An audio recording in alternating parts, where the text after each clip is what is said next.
السلام عليكم، ازيكم؟ عاملين ايه؟ يا رب تكونوا بخير ان شاء الله. النهارده عاملين مع بعض البوريك التركي بطريقه حلوه قوي، وبصوا حشوه تعجبكم قوي ان شاء الله.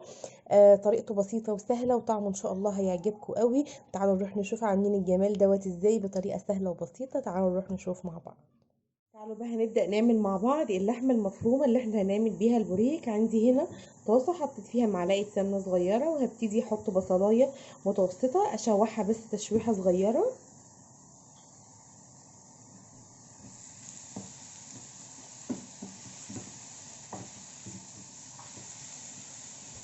تتشوح بس معايا تشويحة صغيرة، وبعدين هنزل باللحمة المفرومة.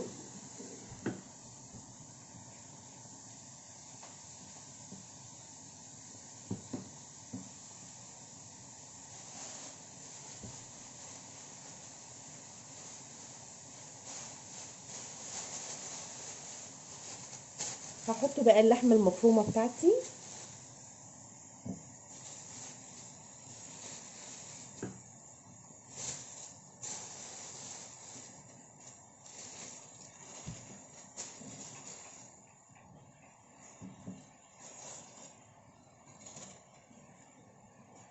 طبعا انت كمية اللحمة بتاعتك بتتحكمي فيها على حسب الكمية الجلاش اللي انت هتعمليه. تمام.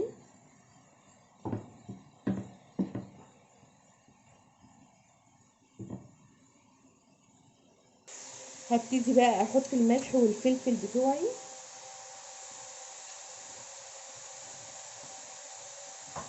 حطينا الملح، احط الفلفل،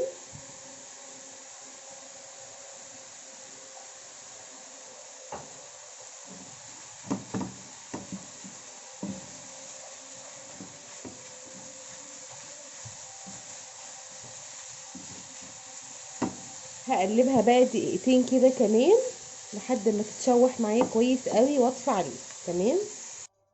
تعالوا بقى نحضر الصوص اللي احنا هنعمل بيه البوريك. عندي هنا كوبايه من اللبن، هحط لها بيضايه. تمام. ورشه من الفلفل، ورشه من الملح، وعليهم حوالي ربع كوبايه من الزيت،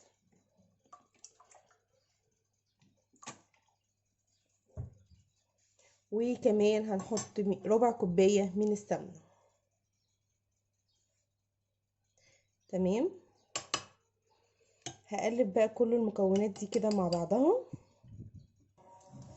هقلبه بقى كويس قوي قوي قوي. الصوص دوت اللي احنا هنسقي بيه البوريك بتاعنا.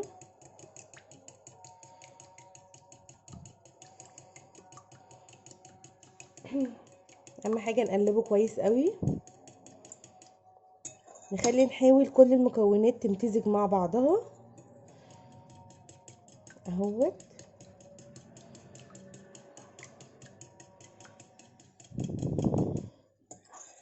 كده تمام عندي.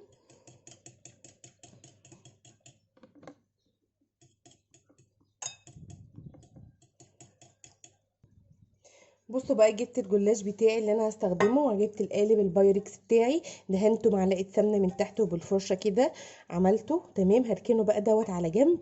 والجلاش اللي انا هستخدمه اهوت.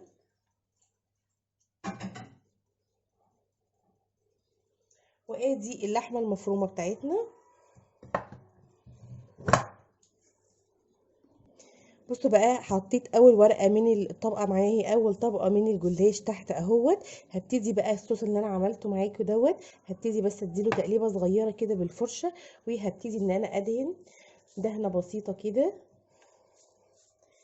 وانتي بتاخدي من الصوص دوت حاولي يعني ايه، ما تجيبيش من على الوش كده وتقومي عامله هتاخدي طبقه السمنه والزيت اللي احنا حطيناهم.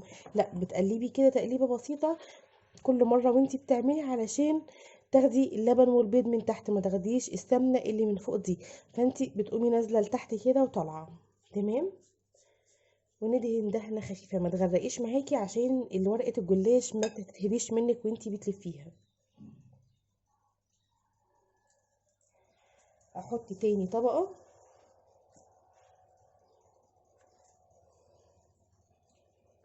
بيبقى حلو قوي معاكي بقى لو عندك عزومه، عندك فرح ولا حاجه، بيبقى شكله حلو قوي وشيك اهو. اهو تمام.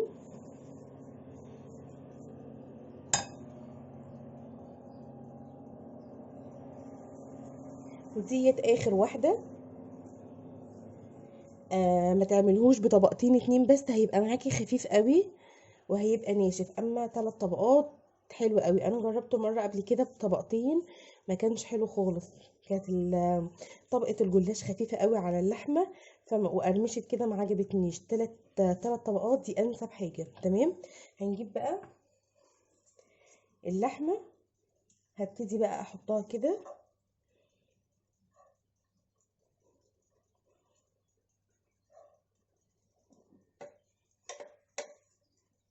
وهبتدي بقى اوزعها على الصباع كده.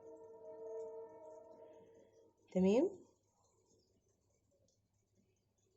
وزعناها بقى على الصباع كده. انا هقرب الكاميرا شويه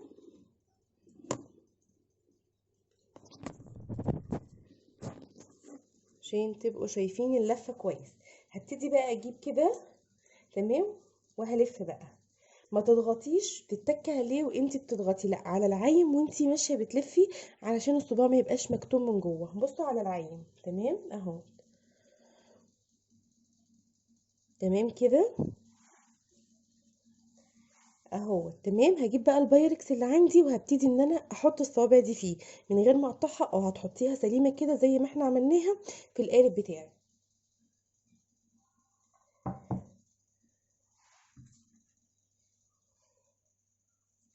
اهو.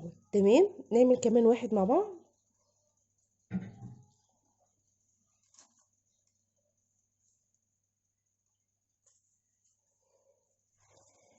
ادي اول ورقه، ونقلب الصوص كده واحنا بنعمل مسحه خفيفه. طب هو مش هينشف في الفرن لما هدخله؟ لا، انا هقولك هنعمل ايه علشان ما ينشفش معاكي في الفرن.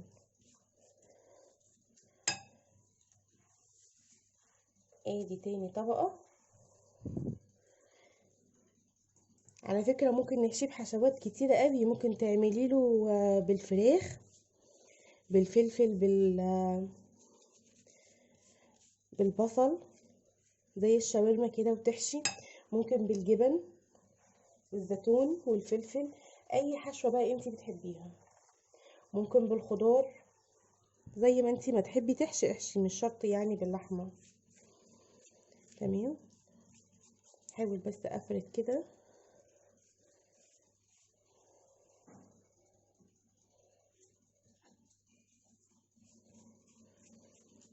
تمام كده. هحط برضو اللحمة.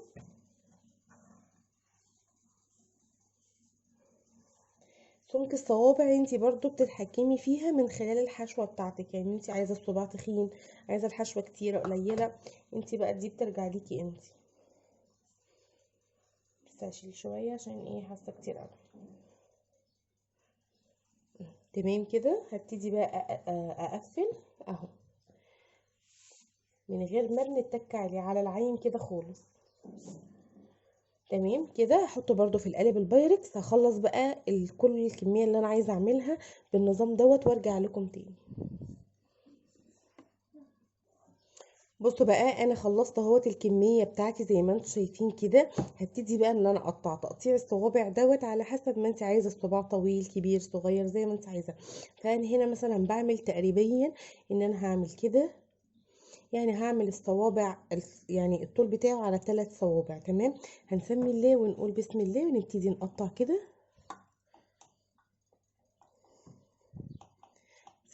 صدقوني جربوه، هتحبوه جدا جدا جدا ان شاء الله. تمام اهو.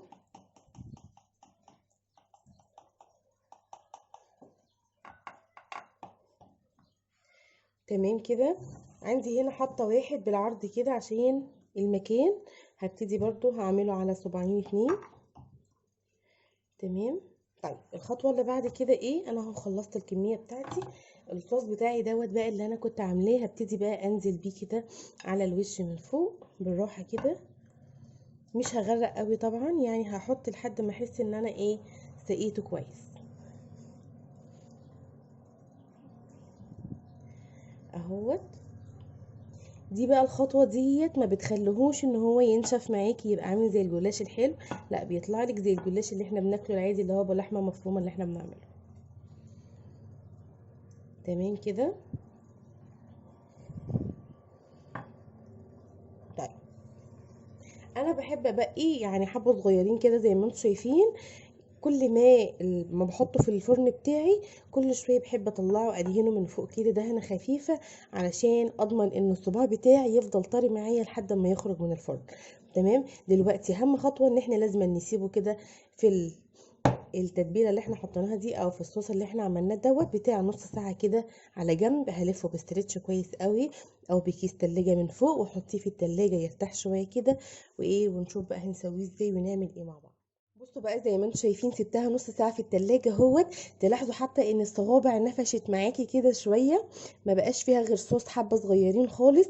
طبعا ما تخشوا الفرن هتشربهم، وزي ما قلت لكم اللي اتبقى مننا يعني كل 5 دقايق طلعيها من الفرن وفرشه صغيره كده عليها من فوق. دخلها بقى الفرن على درجه حراره 180 ولما تطلع نشوف شكلها ايه مع بعض. تعالوا بقى بصوا ما شاء الله البوريك بتاعي هو طلع من الفرن زي ما انتم شايفين كده بالشكل الحلو دوت.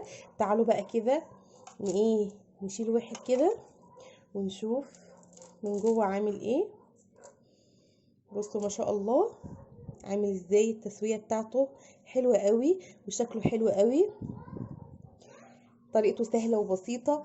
بصوا ما شاء الله طالع شكله عامل ازاي. لو انت عاملة عزومة لو حطيتيه كده في طبق كده ورصتيه هيبقى شكله حلو قوي معاكي. عندك فرح عندك اي حاجة تقدري تنوعي في الحشوة نفسها زي ما انت عايزة. بصوا ما شاء الله هو طريق ازاي معايا.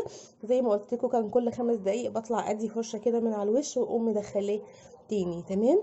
يا رب يكون فيديو النهارده عجبكم، ما تنسونيش بقى في اللايك والشير، والسلام عليكم.